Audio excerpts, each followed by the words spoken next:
Good morning. It is December 4th, which means we are reading in Luke 4.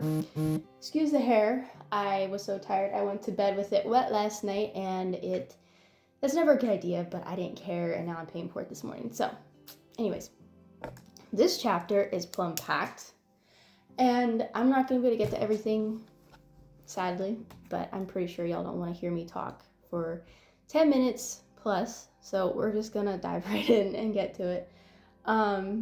So to start off with, we enter the chapter with the devil tempting Jesus, and he tempts him in 3 different ways. And verse 13, it says, when the devil has finished every temptation, he left him until an opportune time. And that every temptation kind of caught my eye, and I had to look at the ways that the devil tempted him. And first, it was with food. We all like food. We all like to eat. I think it's probably a weakness in all of us is just hunger. You know, you can't focus on anything else when you're hungry. All you can think about is food. And then food always tastes so much better when you finally get it.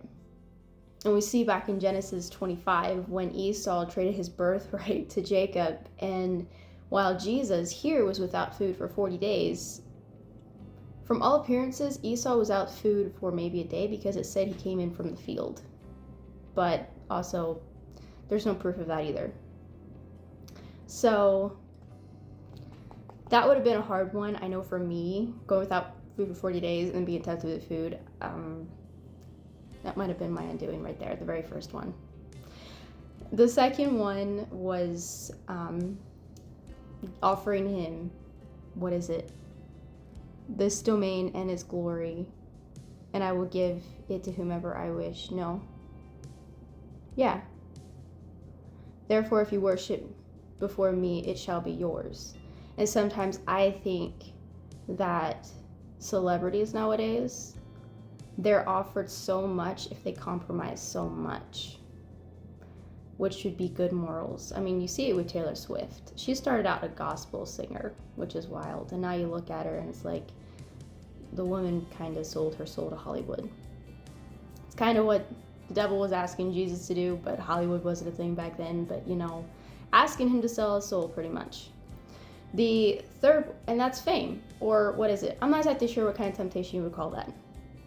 The third one would be, tempting God pretty much, and calling on a higher power, I suppose. I'm not sure how to label that temptation, but it's interesting because in this one, the devil quotes scripture straight from Psalms 91. And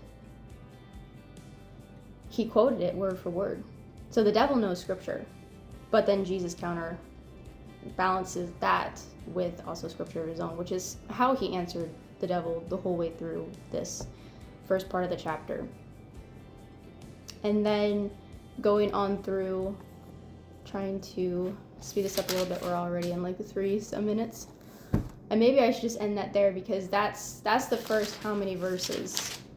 The first 13 verses, and there's already so much packed in it. And I mean, as the chapter continues on, he reads a prophecy to the people in Nazareth where he grew up, and he said, today the scripture has been fulfilled in your hearing. And then he goes on to tell them in verse 23, whatever we have heard was done in Capernaum, do here in your hometown as well. And he went on to say, just kind of rebuked them in a way, and it made them angry, and they chased him out. And then we see kind of the first miracle that Jesus did in front of them was passing through their midst, even though they had the ability to chase him out of the temple, but then somehow he went through that same crowd with ease. And then, like he said, Capernaum, you're going to hear what I did in Capernaum. He right away goes to Capernaum. And then in verse 37, it says, and the report about him was spreading to every locality in the surrounding district. And so I'm sure word was getting out what he was doing back to Nazareth where he had grown up. And we just see different miracles that he did in this chapter. And the first one being that he had cast out demons. And yeah. So that is just a quick review of this chapter. once again, go read it for yourself because there is a lot packed in here and it was really, really interesting. So, yes, enjoy your day.